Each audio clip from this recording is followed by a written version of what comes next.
Lando Norris recently found himself in the middle of significant criticism following last weekend's race. Ironically, only a couple of years ago, Norris suggested that having the quickest car on the track should make it easy for a driver like Hamilton to win every race. Now, in a twist of fate, Norris is facing the same situation. For the first time, he's behind the wheel of one of the fastest cars, and it's dawning on him that simply having speed isn't everything. This realization opens up questions about his potential for a title and, more importantly, sheds light on why he's facing this backlash. But is the criticism truly fair? Norris himself admitted to some poor judgment during the opening of the Formula One United States Grand Prix. Calling his start Muppet like this shaky beginning led to a heated clash with Max Verstappen. Later in the race, Verstappen made a bold move, diving inside on Norris at turn 1, which forced both drivers wide and gave Charles Leclerc an opportunity to secure the lead and eventually win comfortably. While Verstappen's assertive maneuver could have had consequences, the fact that it happened on the first lap meant the race stewards decided to overlook it. Later, when the two drivers clashed again with Norris fighting for a podium spot, the three-time champion pushed Norris wide. Both cars veered off track, but only Norris received a penalty for gaining an advantage by leaving the track.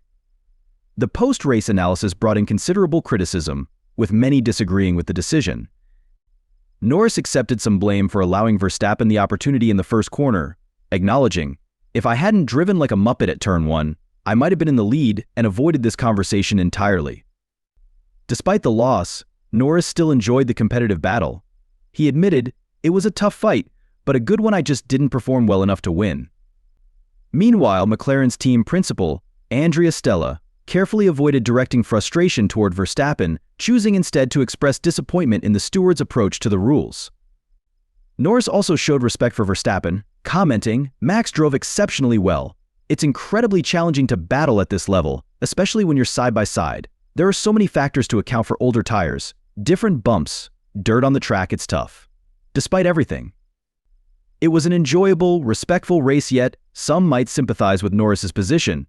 He's facing the daunting task of chasing his first Formula One World Championship. To stay in the running, he needs to consistently outscore Verstappen by a large margin, and each race seems to amplify Verstappen's dominance. In several past races like Austria, Norris has felt Verstappen's unyielding drive to protect key positions, with clashes that sometimes hurt both their races. The recent race in Austin highlighted Verstappen's fierce defensive skills, as Norris tried, unsuccessfully, to overtake him for a podium finish.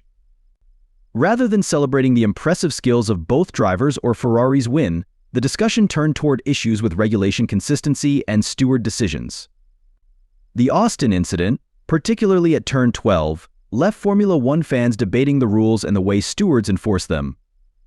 Red Bull argued that Norris had overtaken illegally by going off track, an accusation the stewards upheld, while McLaren countered that drivers shouldn't be allowed to shove rivals off the racing line, something Verstappen appears to understand well under the current rules. The regulations currently favor the defending car on the inside, allowing it to brake late and claim the apex without giving the car on the outside room on the exit. This makes overtaking on the outside an even harder feat than before. Mercedes joined the debate, expressing frustration that Verstappen wasn't penalized, while George Russell faced penalties for a seemingly similar move when he forced Valtteri Bottas wide. The discrepancy arises because, in Russell's case, he was the attacking driver on the inside, which under the rules requires him to leave a car's width on exit. The nuances of these rules continue to spark controversy.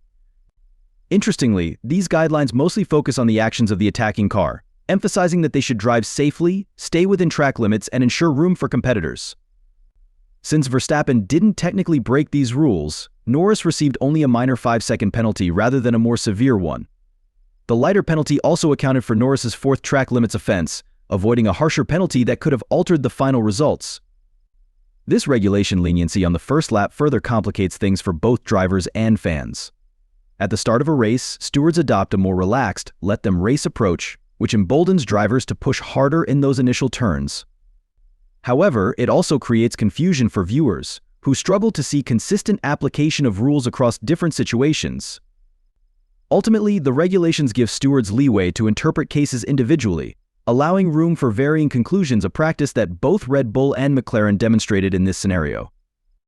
The standards in question are expected to be fully implemented across all FIA-sanctioned racing levels by 2025, from professional to grassroots events.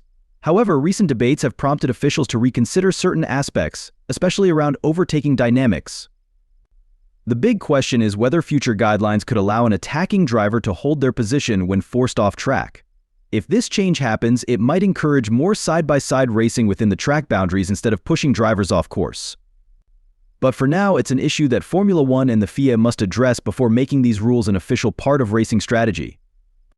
Many feel that the current approach is overly complex and open to interpretation, which doesn't necessarily promote fair competition. McLaren argued that the rapid penalty on Norris right after the race didn't give the stewards enough time to fully consider input from both drivers and teams. Andrea Stella, McLaren's principal, urged that stewards take more time to review cases, especially contentious ones like this. Stella suggested that in complex situations like the Norris and Verstappen clash, the stewards should wait until after the race to review incidents more thoroughly. He argued that taking the time to hear from both drivers could reveal nuances that rapid decisions might miss. The FIA and Formula One, however, aim to ensure the right driver stands on the podium without the risk of having results overturned hours later. This goal has led to faster decision-making, as stewards feel empowered to make quick judgments when they believe the situation is straightforward. While the need for quick rulings might streamline the race results, it also raises issues about the fairness and consistency of these decisions. Some believe that an alternative approach allowing the natural boundaries of the track to govern race outcomes rather than constant steward intervention could be the answer. This approach would leave fewer decisions to interpretation, potentially enhancing the clarity and simplicity of racing regulations. The bigger question is whether this alternative solution will ever be fully implemented, given the FIA's history of maintaining control over race rules and decisions. Some argue that simplifying the overtaking rulebook could be exactly what's needed. The current distinction between defending and attacking roles often leads to situations like last weekend's, where rule complexity overshadowed the action on the track. Fans and analysts are now questioning if these rules are in need of a significant overhaul. In particular, should the guidelines shift to allow more flexibility for drivers going wheel to wheel without the constant threat of penalties? Many believe this would lead to more thrilling, fair competition, with less reliance on post-race deliberations and decisions. As for Norris, despite having one of the best cars on the grid this season, some critics feel he hasn't fully capitalized on his advantage.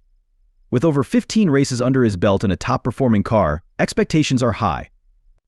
The question remains, is Norris truly underperforming, or is the competition simply that intense? McLaren's frustration was evident when they voiced concerns about the FIA's swift decision-making right after the race ended. Team principal Andrea Stella pointed out that in such closely contested cases, stewards should ideally take time to evaluate the incident thoroughly and consider input from the drivers involved. He suggested that a slower, more comprehensive approach might better capture the complexities of intense battles like the one between Norris and Verstappen. The FIA, however, aims to ensure that the results are clear by the time drivers reach the podium, avoiding the need for penalties and position changes hours later. For this reason, stewards are often empowered to make rapid judgments when they feel the situation warrants it. But as Formula One continues to evolve, the debate over how much leeway stewards should have and whether natural track limits could provide a clearer solution remains a contentious issue, prompting many to question if the rules might be due for a serious reevaluation. Ultimately, some feel that removing the reliance on stewards and allowing the track itself to act as the final boundary could simplify the sport, reducing the need for complex rulings. Yet with the current system, many worry that Formula One's rulebook has grown too intricate, allowing for subjective interpretations that lead to inconsistent officiating. This has left fans and teams wondering if a more straightforward approach could make racing more exciting and transparent. The recent incidents have made many speculate about what might happen if the guidelines allowed for a bit more freedom in racing tactics. Would this shift lead to more intense wheel-to-wheel battles within track limits, with less interference from stewards? Only time will tell if Formula One and the FIA will consider such a change. In the meantime, as the season continues, fans and experts alike are watching closely to see if Norris can rise to the occasion and leverage his fast car to its full potential, or if he will continue facing setbacks against his toughest competitors.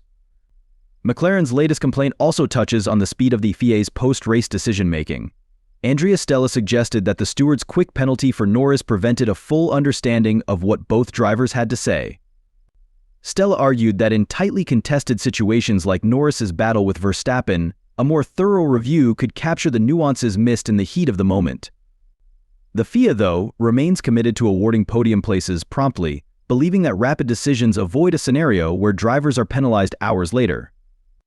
While many agree on the importance of fair officiating, some see a potential solution in simplifying the racing rules to allow for more natural competition without constant interventions. After all, if the FIA loosened its grip and let racing lines dictate results, would the outcome be more authentic? Such a shift could reduce the power of the stewards, but whether Formula One will ever embrace this idea remains uncertain. Until then, the sport's evolving regulations and Norris's ongoing performance will keep fans engaged and debating.